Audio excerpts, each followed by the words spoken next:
Welcome back. President Biden and First Lady Jill Biden will be in New Orleans today, meeting with the families impacted by the deadly New Year's terror attack.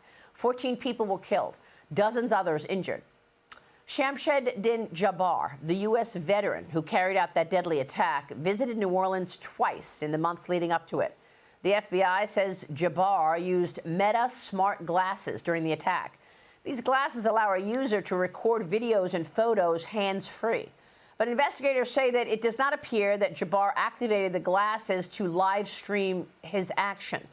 Investigators looking into a number of other domestic and international trips that Jabbar took, including a 2023 visit to Cairo, Egypt, and others to Atlanta and Tampa. The FBI says Jabbar was shot and killed by cops before he could remotely detonate 2 explosives that he placed near Bourbon Street in New Orleans. NBC News reporting that Jabbar used a very rare explosive compound to make the bombs, called R-salt, that has never been used in a U.S. or European terrorist attack. Joining me now is former NYPD inspector, Fox News contributor, and the OpsDesk.org founder and lawyer, Paul Mauro. Paul, it's great to see you. We so appreciate your incredible insights into all of these stories that we talked to you about. You were the head of counterterrorism operations for the NYPD intelligence for 15 years. What are your thoughts on this case? So I think at this point, we can concede that we are past the initial response and we are into, for lack of a better term, the blame game. It's time to do a deep dive forensic into what was missed here. Now, just to be clear, counterterrorism is not a zero-sum game. You're not going to spark to everybody who might be a threat. We've seen it in the past, post 9/11. We put in a lot of prophylactic measures around the country and here in New York City, and we still got hit a few times. But that said, it's time to take the gloves off and look to see what it was here that we missed relative to his travel, relative to his clear radicalization, whether online he could have been picked up either on the other end, that is from the ISIS side of things, either through NSA work or other stuff using sources, or if something could have been picked up here.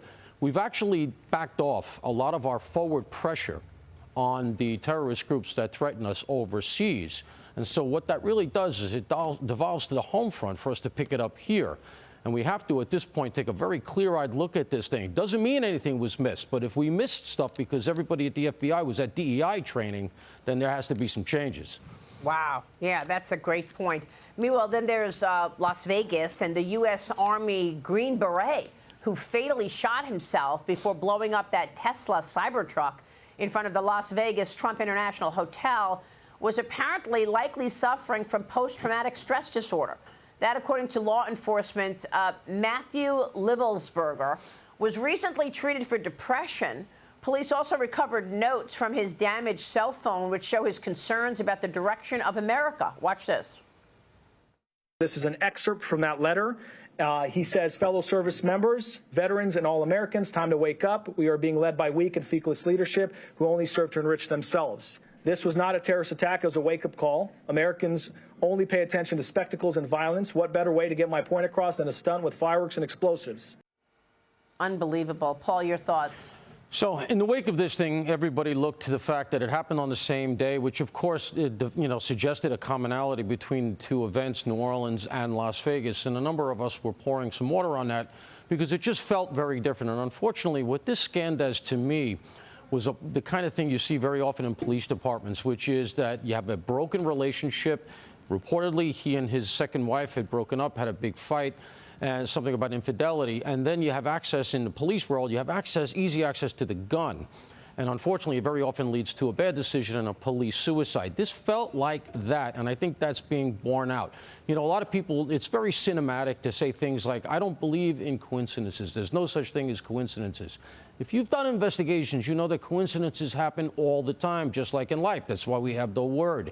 In this case, it does look, under the facts we have now, to be hardening up into a situation where you have a broken relationship, something of a slipping down life, some evidence of PTSD. He doesn't seem, despite having the training to develop a bomb that could have done a lot more damage, he doesn't look to have been looking to hurt or kill anybody here, just to make a statement. I think this is unfortunately coalescing into a statement suicide over somebody that had some real mental issues. Wow, this is just incredible. I want to get your take overall in the backdrop here. You know, there are more commuters expected to take the subway and trains after New York City congestion pricing went into effect yesterday. The city transit crimes are on the rise, though. So, I mean, you know, you get in your car, you got to pay up. You get in the subway, you're worried about your life. The latest attack coming out of a Bronx station stop. A man was stabbed yesterday morning. A Metro North rider stabbed in the chest over the weekend after complaining about loud music while arriving in Grand Central. A 52-year-old man with 87 prior arrests arrested for 2 subway stabbings while carrying the large knife allegedly used in both incidents, Paul. New York Governor Kathy Hochul, meanwhile, seems to be, I don't know, on another planet. She's praising the decision to add security cameras being installed in every single city subway car, Paul. Your reaction? So what she's done here, really, all she's done is allowed for us to get some more lurid videos of people getting attacked and turning the New York City subway system into a rolling psych ward.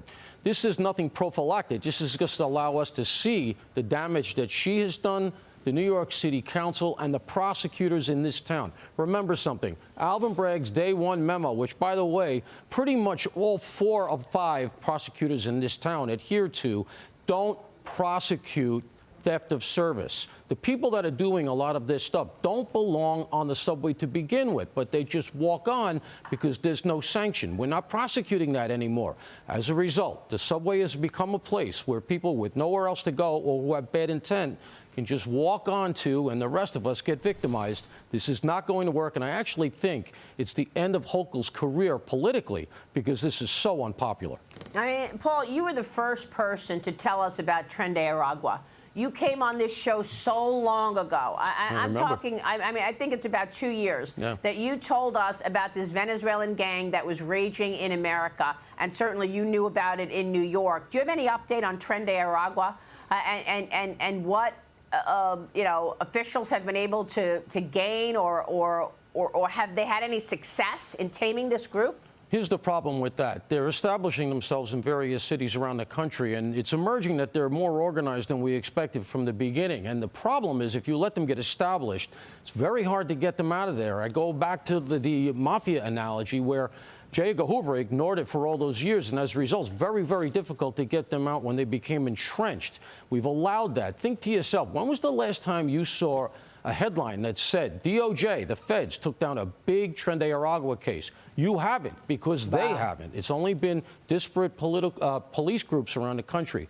We need a synchronized national effort on this. Shared intelligence, big cases. Yeah, and that's what Trump is trying to do. We'll see if that changes materially in a couple of weeks, in the coming months. Paul, great to see you. Thanks very much. Incredible insights from you, as always. Thank you, sir.